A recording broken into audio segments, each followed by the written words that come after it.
इतना टाइम क्यों लगा आपको नीरज? सर पहली बात तो प्रीलिम्स ही क्वालिफाइड नहीं हुआ था, स्टार्टिंग में स्ट्रेटजी शायद समझ में नहीं है स्टार्टिंग में। और जैसे पहले 3 अटैम्प्ट में मैं शुरुआत में प्रीलिम्स में टेस्ट ही नहीं लगा पाता था, और मैं प्रैक्टिस भी नहीं करता था कि तो कुछ स्ट्रेटजी स्टार्टिंग में समझ, तो इसलिए सर टाइम लग गया। चौथी बार में प्रीलिम्स आपका हो गया? नहीं सर, चौथी बार में नहीं हुआ, लेकिन चौथी बार मैंने अच्छा प्रयास किया, काफ़ी। प्रीलिम्स इस बार पहली बार हुआ? पहली बार हुआ। और आप यहाँ तक आ गए हैं, बहुत बढ़िया। तो नीरज अपने बारे में थोड़ा सा बताइए, वो सब बातें जिन पर आप बात करना चाहते हैं। जी सर, मेरा नाम नीरज धाकड़ है।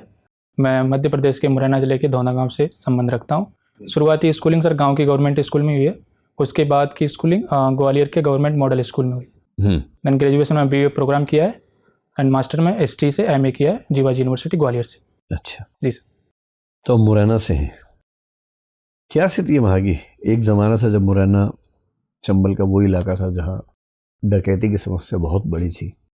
आज भी वो समस्या है या समस्याएं बदल गई हैं वहाँ पर? सर अभी तो समस्याएं बिल्कुल सही हैं, अब कोई मतलब ऐसी समस्या नहीं है कि जो बागियों वाली समस्या हो, अब तो स्थिति सामान्य है।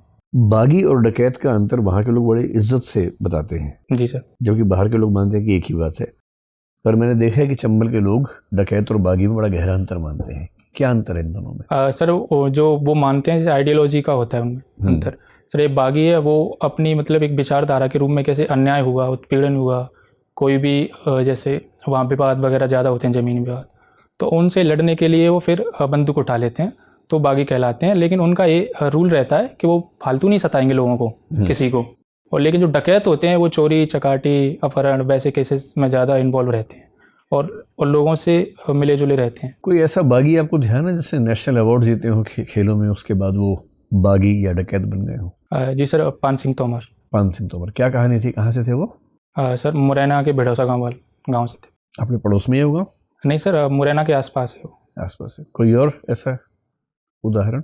सर फिलहाल तो एक ही है, लेकिन महिलाओं के मामले में अगर हम देखें तो फूलन देवी के अलावा कोई और ऐसा केस आपके आसपास है जब कोई महिला डकैत बनी हो किसी ऐसी वजह से कि उसका रेप हुआ हो, गैंग रेप हुआ हो या कुछ और हुआ हो? सर ऐसी वजह तो नहीं, लेकिन एक जो सोशल मीडिया पे मैंने देखा था तो रेणु यादव करके जो पहले डकैत रही थी, मतलब बागी रही थी, अब लेकिन नहीं है, वो सरेंडर के लिए सामान्य जीवन जी रही। आपकी रुचियों में है कि आप शायरी करते हैं? जी सर। लिखते हैं, पढ़ते हैं, है ना? मुझे सिर्फ ये बताइए कि मान लीजिए कि कोई बागी या डकैत आपको पकड़ ले और उसको आपका डेफ मिल जाए और देखे कि आपको शायरी बहुत पसंद है और वो कहे कि 3 ऐसे शेर सुनाओ कि तबीयत खुश हो जाए, फिर मैं तुम्हें छोड़ दूंगा। अपने सारे शेरों के संकलन में से 3 ऐसे शेर ढूंढिए जो आप सुनाना चाहेंगे उसको। सब मेरे या फिर सभी?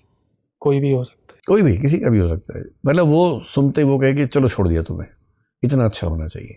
सर एक परवीन साकिर जी हैं, उनका एक शेर है, मैं झूठ बोलूँगी, सॉरी सर, कि मैं सच बोलूँगी और हार जाऊँगी, वो झूठ बोलेगा और लाजवाब कर देगा। बहुत सुंदर। दूसरा एक शेर है। परवीन शाकिर कहाँ की शायरा है? पाकिस्तानी शायरा। पाकिस्तान की है। और सर एक जॉन एलिया हैं, वो मुझे मतलब अच्छे लगते हैं। तो सर उनका एक शेर है, सर मैं सोच लेता हूँ। सोचिए। आपको सारे पाकिस्तानी शायरी पसंद है? सर वो तो बेसिकली इंडिया के थे ना, बाद में। अच्छा। कि अब तो निकला खुद के अंदर से, घर में सामान की ज़रूरत है। वाह, क्या बात है। और तीसरा? तीसरा सर मैं निदा फाजली साहब। हाँ सुनाइए। कि सर दरिया हो या पहाड़ हो टकराना चाहिए, जब तक न टूटे सांस जिए जाना चाहिए।